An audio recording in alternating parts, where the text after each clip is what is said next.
주님께서 여러분과 함께 또한 사제의 영과 함께 마르코가 전한 거룩한 복음입니다. 주님 영광 받으소서. 그때 예수님께서 군중을 가까이 불러 그들에게 말씀하셨다. 너희는 모두 내 말을 듣고 깨달아라. 사람 밖에서 문 안으로 들어가 그를 더럽힐 수 있는 것은 하나도 없다. 오히려 사람에게서 나오는 것이 그를 더럽힌다. 예수님께서 군중을 떠나 집에 들어가시자 제자들이 그 비유의 뜻을 물었다. 예수님께서 그들에게 대답하셨다. 너희도 그토록 깨닫지 못하느냐? 밖에서 사람 안으로 들어가는 것은 무엇이든 그를 더럽힐 수 없다는 것을 알아듣지 못하느냐?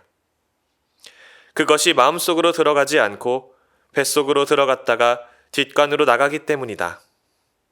예수님께서는 이렇게 모든 음식이 깨끗하다고 밝히신 것이다. 또 이어서 말씀하셨다.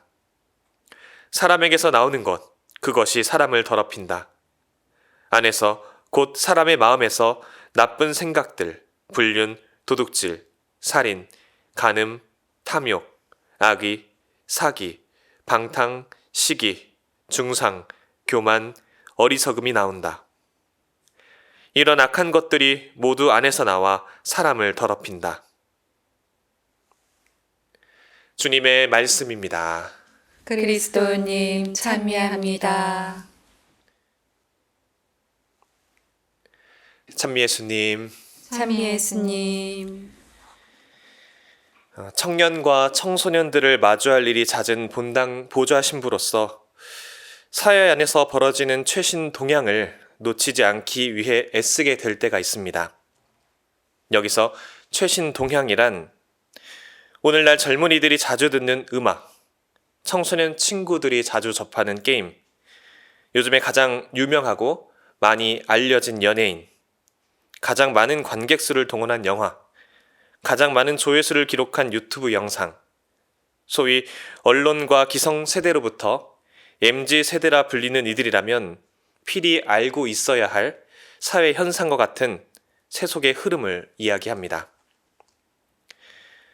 그런데 단순히 세상이 교회에게 바라는 바가 세속의 최신 동향에 익숙한 모습일지에 대한 의구심이 들 때가 있습니다.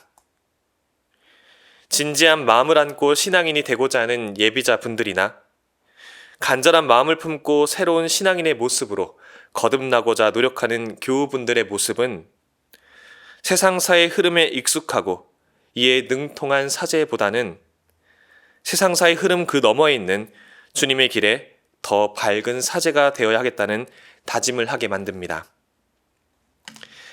아울러 세속의 흐름과 신앙의 흐름을 각기 다른 선상에 두고 구분을 지어서 보지 말아야 하겠다는 생각도 해봅니다. 세상의 흐름 안에 놓인 교회의 처지와 교회적 흐름 안에서 맞물리게 되는 세상사의 흐름을 주님의 시선하에 유기적으로 마주할 수 있을 때 세상을 창조하신 하느님의 관점을 조금 더 깊이 헤아릴 수 있게 될 것이기 때문입니다. 비슷한 맥락에서 제가 신학생이었을 때 교황청 인류복음화성 장관께서 한국을 방문하셨던 적이 있습니다. 이때 장관께서 방문 기간 중 신학교에서 신학생들에게 전해주었던 메시지 중 세상의 흐름으로부터 역류할 수 있는 용기를 지녀야 한다라고 말씀하셨던 대목이 떠오릅니다. 이처럼 우리가 세상의 기준에 편승하지 않음으로써 오히려 세상의 기준에 따라 볼 때 무지해 보일 수도 있고 어수룩하며 능수능란하지 못한 모습처럼 다가올 수도 있는 모습이 어쩌면 주님 보시기에는 더욱 합당한 모습에 가까울 것이라는 깨달음을 얻게 됩니다. 어제의 복음으로부터 이어지는 오늘의 복음은 예수님께서 바리사이들과 율법학자들과 함께 정결례에 대한 논쟁을 하시는 장면을 재차 들려줍니다. 그 논쟁은 예수님의 제자 몇 사람이 씻지 않은 손으로 음식을 먹은 것으로부터 시작됩니다. 여기서 음식을 먹기 전에 손을 씻어야 한다는 것은 위생 문제가 아닌 정결례와 관련하여 부정한 것을 피하려는 규정이었습니다. 예수님 시대의 바리사이들은 우리가 일반적으로 생각하는 위선자들이라고만 볼 수는 없습니다. 오히려 하느님 앞에 더욱 의로운 사람이 되려고 율법을 공부하고 그렇게 공부한 율법의 규정들을 충실히 지키려고 애썼던 사람들이라고 보는 것이 옳습니다. 그러나 그들은 구약 성경에 기록된 율법으로만 만족하지 않고 그 율법을 해석하고 일상에 적용시키면서 수많은 규정들을 만드는데 노력하였고 특별히 정결례에 큰 관심을 보였습니다. 이것이 오늘 복음에서 예수님께서 꾸짖으시는 조상들의 전통인데 문제는 이 규정들을 모세의 율법과 동등하게 여겼다는 것입니다. 그래서 예수님께서는 유다인들이 성전에 예물을 바치면서 그 예물을 세속적으로 쓰지 못하게 하는 그 코르반 서약을 예로 드시면서 규정에 얽매여 율법의 근본 정신을 잊어버린 바리사이들을 나무라셨던 것입니다.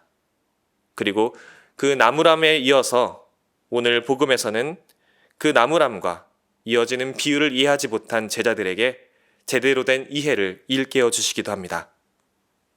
겉으로 드러난 규율을 지키는 것과 본래의 정신을 지키는 것은 서로 다른 두 개여서 그 가운데 하나를 선택해야 하는 문제로 보아서는 안 됩니다. 언제나 깨어있는 정신과 열린 마음으로 하느님의 뜻을 찾으려 노력해야 하며 그것이 규율을 지키는 것으로 드러나야 할 것입니다.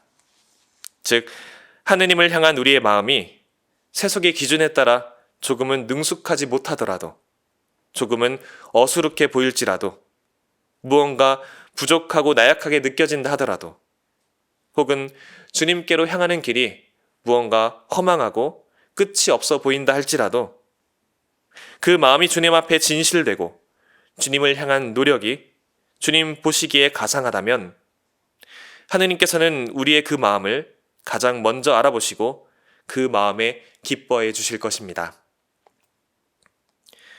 그래서 오늘 제1독서인 창세기의 말씀이 의미심장하게 다가옵니다.